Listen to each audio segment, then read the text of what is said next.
ಒಂದು ಕಡೆ ಇಡೀ ರಾಜ್ಯದಲ್ಲಿ, ಇಡೀ ದೇಶದಲ್ಲಿ ಅಯೋಧ್ಯೆ ರಾಮ ಮಂದಿರ ವಿಚಾರದಲ್ಲಿ ಎಲ್ಲರೂ ಕೂಡ ಸಂತೋಷದಿಂದಿದ್ದರೆ, ರಾಜ್ಯದಲ್ಲಿರ್ತಕ್ಕಂಥ ದುಷ್ಟ ಕಾಂಗ್ರೆಸ್ ಸರ್ಕಾರ ನಮ್ಮ ಹುಬ್ಳಿನಲ್ಲಿರ್ತಕ್ಕಂಥ ಶ್ರೀಕಾಂತ್ ಪೂಜಾರಿ ಅವರನ್ನ ಇಂಥ ಶುಭ ಸಂದರ್ಭದಲ್ಲಿ ಆ ಕರಸೇವಕನನ್ನು ಅರೆಸ್ಟ್ ಮಾಡಿ ಜೈಲಿಗೆ ಅಡ್ತಕ್ಕಂಥ ಕೆಲಸ ಕಾಂಗ್ರೆಸ್ ಪಕ್ಷದವ್ರು ಮಾಡಿರ್ತಕ್ಕಂಥದ್ದು.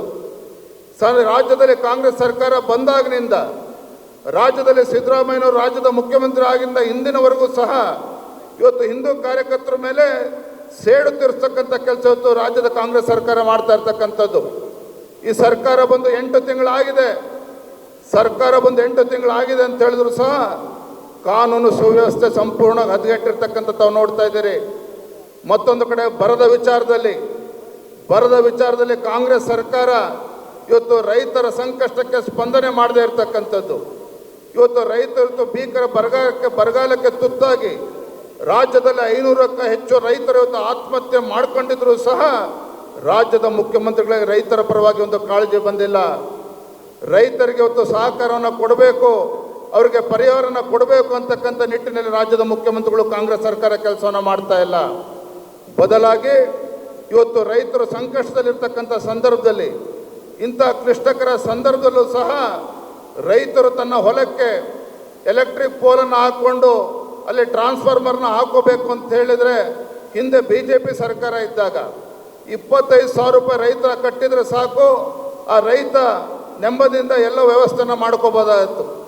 ಆದರೆ ಕಾಂಗ್ರೆಸ್ ಸರ್ಕಾರ, ಸಿದ್ದರಾಮಯ್ಯ ಸರ್ಕಾರ ಬಂದ ಮೇಲೆ ರೈತರು ತನ್ನ ಹೊಲಕ್ಕೆ ವಿದ್ಯುತ್ ಸಂಪರ್ಕವನ್ನು ಪಡೆದುಕೊಳ್ಬೇಕು ಅಂತ ಹೇಳಿದ್ರೆ ಸುಮಾರು 2 ರಿಂದ 2.5 ಲಕ್ಷ ರೂಪಾಯಿ ರೈತ ತನ್ನ ಜಾಬಿನಿಂದ ಕಟ್ತಕ್ಕಂಥ ಒಂದು ನಿರ್ಧಾರವನ್ನು ಇವತ್ತು ಕಾಂಗ್ರೆಸ್ ಸರ್ಕಾರ ಮಾಡಿರ್ತಕ್ಕಂಥದ್ದು. ಹಾಗಾಗಿ ಒಂದೇ ಮಾತನ್ನು ಹೇಳೋದಾದರೆ, ರಾಜ್ಯದಲ್ಲಿರ್ತಕ್ಕಂಥ ಕಾಂಗ್ರೆಸ್ ಸರ್ಕಾರ ಇವತ್ತು ಸರ್ಕಾರ ಬಂದು 8 ತಿಂಗಳು ಆದರೂ ಸಹ ಯಾವುದೇ ಒಂದು ಅಭಿವೃದ್ಧಿಯ ಯೋಜನೆಯನ್ನು ಇವತ್ತು ಅನುಷ್ಠಾನವನ್ನು ಮಾಡಿಲ್ಲ, ಘೋಷಣೆ ಮಾಡಿಲ್ಲ. ಮತ್ತೊಂದು ಕಡೆ ರೈತರಿಗೆ ಸಹಕಾರವನ್ನು ಇವತ್ತು ಬೆಂಬಲವನ್ನು ರಾಜ್ಯದ ಕಾಂಗ್ರೆಸ್ ಸರ್ಕಾರ ನೀಡ್ತಾ ಇಲ್ಲ. ಮತ್ತೊಂದು ಕಡೆ SCP TSP ಇಟ್ಟಿರ್ತಕ್ಕಂಥ ಸುಮಾರು 11,000 ಕೋಟಿಯನ್ನು ಬೇರೆ ತನ್ನ ಕಾರ್ಯಕ್ರಮಗಳಿಗೆ ಹಣವನ್ನು ಡೈವರ್ಟ್ ಮಾಡಿ ಇವತ್ತು ST ಸಮುದಾಯಕ್ಕೆ ಅನ್ಯಾಯ ಮಾಡ್ತಾ ಇರ್ತಕ್ಕಂಥದ್ದು ಕೂಡ ನಾವು ನೋಡ್ತಾ ಇದ್ದೇವೆ. ಒಟ್ಟಾರೆಯಾಗಿ ರಾಜ್ಯದಲ್ಲಿರ್ತಕ್ಕಂಥ ಕಾಂಗ್ರೆಸ್ ಸರ್ಕಾರ ಇದು ರೈತ ವಿರೋಧಿ ಸರ್ಕಾರ ಇದೆ, ಇದು ಬಡವರ ವಿರೋಧಿ ಸರ್ಕಾರ ಇದೆ, ದಲಿತ ವಿರೋಧಿ ಸರ್ಕಾರ ಇದೆ. ಎಲ್ಲರಿಗೂ ಕಿವಿಗೆ ಹೂವನ್ನು ಮುಡಿಸೋದ್ರ ಮುಖೇನ ಏನು ಚುನಾವಣೆ ಸಂದರ್ಭದಲ್ಲಿ ಇವರು ಕೊಟ್ಟಿರ್ತಕ್ಕಂಥ ಅರೆಬರೆ ಬೆಂದಿರ್ತಕ್ಕಂಥ ಗ್ಯಾರಂಟಿಯನ್ನು ಹಿಡ್ಕೊಂಡು ಮುಂದೆ ಲೋಕಸಭಾ ಚುನಾವಣೆ ಗೆಲ್ತೀವಿ ಅನ್ನೋ ಭ್ರಮೆಯಲ್ಲಿ ಇವತ್ತು ಕಾಂಗ್ರೆಸ್ ಪಕ್ಷದಲ್ಲಿದ್ದಾರೆ. ನಾನು ಈ ಸಂದರ್ಭದಲ್ಲಿ ಹೇಳ್ತಕ್ಕಂಥದ್ದು, ಇವತ್ತು ನಮ್ಮ ಕೇಂದ್ರದಲ್ಲಿ ನಮ್ಮ ಭಾರತೀಯ ಜನತಾ ಪಾರ್ಟಿ ಸರ್ಕಾರ ಇದೆ. ನರೇಂದ್ರ ಮೋದಿಜಿಯವರು ಅನೇಕ ಜನಪರ ಯೋಜನೆಗಳನ್ನು ಕೊಟ್ಟಿದ್ದಾರೆ. ಇವತ್ತು ವಿಶೇಷವಾಗಿ ಉಲ್ಲೇಖ ಮಾಡೋದಾದರೆ ವಿಶ್ವಕರ್ಮ ಯೋಜನೆ, ದೇಶದ ಯಾವುದೇ ಪ್ರಧಾನಮಂತ್ರಿನೂ ಕೂಡ ಯೋಚನೆ ಮಾಡಿರಲಿಲ್ಲ. ಇವತ್ತು ರಾಜ್ಯದಲ್ಲಿ, ದೇಶದಲ್ಲಿರ್ತಕ್ಕಂಥ ಇವತ್ತು 18 ಹಿಂದುಳಿದ ಸಮಾಜಗಳಿಗೆ ಕುಲಕಸುಬುಗಳೇನಿದೆ ಅವ್ರನ್ನ ಗುರ್ತು ಮಾಡಿ ಅವರಿಗೆ ಟ್ರೈನಿಂಗನ್ನು ಕೊಟ್ಟು ವಿಶೇಷವಾದಂಥ ತರಬೇತಿಯನ್ನು ಕೊಟ್ಟು 1 ಲಕ್ಷ ರೂಪಾಯಿವರೆಗೂ ಕೂಡ ಆರ್ಥಿಕವಾಗಿ ಸಹಾಯ ಮಾಡ್ತಕ್ಕಂಥ ನಿರ್ಧಾರವನ್ನು ಇವತ್ತು ಕೇಂದ್ರ ಸರ್ಕಾರ ನರೇಂದ್ರ ಮೋದಿಜಿಯವರು ಮಾಡಿರ್ತಕ್ಕಂಥದ್ದು. ಇವತ್ತು ನಮ್ಮ ಹೆಮ್ಮೆಯ ನಮ್ಮ ಭಾರತೀಯ ಜನತಾ ಪಾರ್ಟಿ ನರೇಂದ್ರ ಮೋದಿ ಸರ್ಕಾರ ಇವತ್ತು ದೇಶದಲ್ಲಿರ್ತಕ್ಕಂಥ ಬಡವರಿರ್ಬೋದು, ರೈತರಿರ್ಬೋದು, ಪರಿಷ್ಠ ಜಾತಿ, ಪರಿಷ್ಠ ಪಂಗಡ, ದೀನ ದಲಿತರಿರ್ಬೋದು, ಎಲ್ಲ ಸಮಾಜ, ಎಲ್ಲ ವರ್ಗಕ್ಕೆ ನ್ಯಾಯ ಕೊಡ್ತಕ್ಕಂಥ ಕೆಲಸ ಇವತ್ತು ಭಾರತೀಯ ಜನತಾ ಪಾರ್ಟಿ ಮಾಡ್ತಾ ಇರ್ತಕ್ಕಂಥದ್ದು ಆತ್ಮೀಯ ಕಾರ್ಯಕರ್ತ ಬಂಧುಗಳೇ. ಹಾಗಾಗಿ ನಮ್ಮ ಮುಂದೆ ಇರ್ತಕ್ಕಂಥ ದೊಡ್ಡ ಸವಾಲು ಏನಪ್ಪ ಅಂತ ಹೇಳಿದ್ರೆ, ನಾವಿವತ್ತು ಶಪಥ ಮಾಡಬೇಕಾಗಿದೆ, ತೀರ್ಮಾನ ಮಾಡಬೇಕಾಗಿದೆ.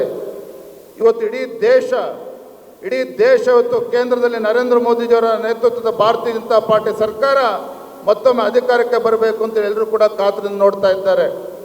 ಕೇವಲ ಭಾರತ ಅಷ್ಟೇ ಅಲ್ಲ, ಇಡೀ ಜಗತ್ತು ನರೇಂದ್ರ ಮೋದಿಜಿಯವರ ನಾಯಕತ್ವದ ಕಡೆ ನೋಡ್ತಾ ಇರ್ತಕ್ಕಂಥ ಸಂದರ್ಭದಲ್ಲಿ ಇವತ್ತು ನೀವು ನಮ್ಮ ಕರ್ತವ್ಯ ಇದೆ.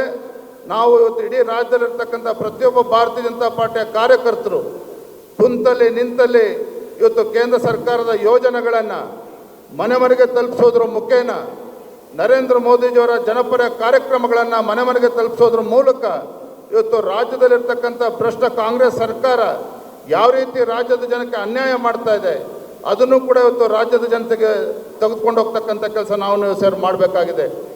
ಇವತ್ತು ನಾವು ನೀವು ಭಾರತೀಯ ಜನತಾ ಪಾರ್ಟಿಯ ಕಾರ್ಯಕರ್ತರಾಗಿ ಇದ್ದೇವೆ ಅಂತಕ್ಕಂಥದ್ದು ದೊಡ್ಡ ಹೆಮ್ಮೆಯ ವಿಚಾರ. ಹಾಗಾಗಿ ನಮ್ಮ ಮೇಲೆ ಇವತ್ತು ಜವಾಬ್ದಾರಿ ಜಾಸ್ತಿ ಇದೆ. ಮುಂದಿನ ಲೋಕಸಭಾ ಚುನಾವಣೆ ನಾನಂತೂ ತೀರ್ಮಾನ ಮಾಡಿದ್ದೇನೆ, ನಾನು ನಮ್ಮ ಪಕ್ಷದ ಎಲ್ಲ ಪದಾಧಿಕಾರಿಗಳು ಇವತ್ತು ಏಪ್ರಿಲ್ನಲ್ಲಿ ಯಾವ ಸಂದರ್ಭದಲ್ಲಿ ಬೇಕಾದ್ರೂ ಲೋಕಸಭಾ ಚುನಾವಣೆ ಬರ್ತದೆ, ಯಾವ ಸಂದರ್ಭದಲ್ಲಿ ಬೇಕಾದ್ರೂ ಚುನಾವಣೆ ಘೋಷಣೆ ಆಗ್ತದೆ. ನಾವು ಒಂದು ಕ್ಷಣನೂ ಕೂಡ ಮನೆಯಲ್ಲಿ ವಿಶ್ರಾಂತಿಯನ್ನು ತೆಗೆದುಕೊಳ್ಳದೇನೆ ಕುಂತಲ್ಲಿ ನಿಂತಲ್ಲಿ ಇವತ್ತು ನರೇಂದ್ರ ಮೋದಿ ನಮ್ಮ ಕಾರ್ಯಕ್ರಮದ ಬಗ್ಗೆ ಹೆಚ್ಚು ಜನರ ಮಧ್ಯೆ ಮಾತಾಡಿದ್ರ ಮುಖೇನ ಮುಂದಿನ ಲೋಕಸಭಾ ಚುನಾವಣೆ 28ಕ್ಕೆ 28 ಲೋಕಸಭಾ ಕ್ಷೇತ್ರಗಳನ್ನು ಗೆಲ್ಲೋದ್ರ ಮುಖೇನ 28ಕ್ಕೆ 28 ಲೋಕಸಭಾ ಕ್ಷೇತ್ರಗಳನ್ನು ಗೆಲ್ಲೋದ್ರ ಮೂಲಕ ಇವತ್ತು ರಾಜ್ಯದಲ್ಲಿರ್ತಕ್ಕಂಥ ಭ್ರಷ್ಟ ಕಾಂಗ್ರೆಸ್ ಸರ್ಕಾರಕ್ಕೆ ತಕ್ಕ ಉತ್ತರ ನಾವು ಕೊಡಬೇಕಾಗಿದೆ. ಅದಕ್ಕಿಂತ ಹೆಚ್ಚಾಗಿ ಈ ದೇಶದ ಭವಿಷ್ಯವನ್ನು ರೂಪಿಸ್ತಾ ಇರ್ತಕ್ಕಂಥ ನರೇಂದ್ರ ಮೋದಿಜಿಯವರನ್ನು ಅವರ ಕೈಯನ್ನು ಬಲಪಡಿಸ್ತಕ್ಕಂಥ ಕೆಲಸ ನಾವು ಸೇರಿ ಮಾಡಬೇಕಾಗಿದೆ.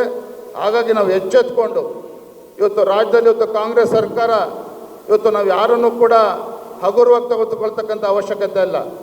ನಮ್ಮ ಎದುರಾಳಿಗಳನ್ನು ಹಗುರವಾಗಿ ತೆಗೆದುಕೊಳ್ಳದೇನೆ ನಮ್ಮ ಸಾಧನೆಗಳನ್ನು ಜನರ ಮುಂದೆ ಇಟ್ಟು ನಾವು ಹಗಲು ರಾತ್ರಿ ಇವತ್ತು ಪಕ್ಷಕ್ಕೋಸ್ಕರ ಶ್ರಮನ ಹಾಕಬೇಕಾಗಿದೆ ಅಂತಕ್ಕಂಥ ಸಂದರ್ಭದಲ್ಲಿ ಹೇಳ್ತಾ ಇವತ್ತು ವಿಶೇಷವಾದಂಥ ಸಂದರ್ಭ ಇದೆ. ನಮ್ಮ ಕೇಂದ್ರ ಸಚಿವರಾಗಿರ್ತಕ್ಕಂಥ ಹಿರಿಯರಾಗಿರ್ತಕ್ಕಂಥ ಭೂಪೇಂದ್ರ ಯಾದವ್ ಅವರು ಇವತ್ತು ನಮ್ಮ ಮಧ್ಯೆ ಇದ್ದಾರೆ.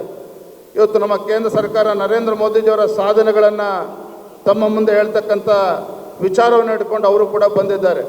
ಮೊನ್ನೆ ಅನೇಕ ರಾಜ್ಯಗಳ ಚುನಾವಣೆಗಳಲ್ಲಿ ನೇತೃತ್ವವನ್ನು ವಹಿಸಿರ್ತಕ್ಕಂಥ ಭೂಪೇಂದ್ರ ಯಾದವ್ ಅವರು ರಾಜಕೀಯ ಕ್ಷೇತ್ರದಲ್ಲಿ ತಮ್ಮದೇ ಆದಂಥ ಸಾಧನೆ ಮಾಡಿರ್ತಕ್ಕಂಥ ಭೂಪೇಂದ್ರ ಯಾದವ್ ಅವರು ಅನೇಕ ರಾಜ್ಯಗಳ ಚುನಾವಣೆಗಳಲ್ಲಿ ಭಾರತೀಯ ಜನತಾ ಪಾರ್ಟಿಯನ್ನು ಗೆಲ್ಲಿಸಿರ್ತಕ್ಕಂಥ ಭೂಪೇಂದ್ರ ಯಾದವ್ ಅವರು ಇವತ್ತು ಬಂದು ನಮ್ಮೆಲ್ಲರಿಗೂ ಕೂಡ ಮಾರ್ಗದರ್ಶನವನ್ನು ಮಾಡಬೇಕು ಅಂತೇಳಿ ಬಂದಿದ್ದಾರೆ. ಅವರ ಮಾತುಗಳನ್ನು ಕೂಡ ತಾವು ಶಾಂತವಾಗಿ ಕೇಳಬೇಕು ಅಂತ ಹೇಳ್ತಾ ಮತ್ತೊಮ್ಮೆ ಹೇಳ್ತಾನೆ, ನಮ್ಮ ಮುಂದೆ ಇರ್ತಕ್ಕಂಥ ಗುರಿ ಮುಂದಿನ ಲೋಕಸಭಾ ಚುನಾವಣೆ.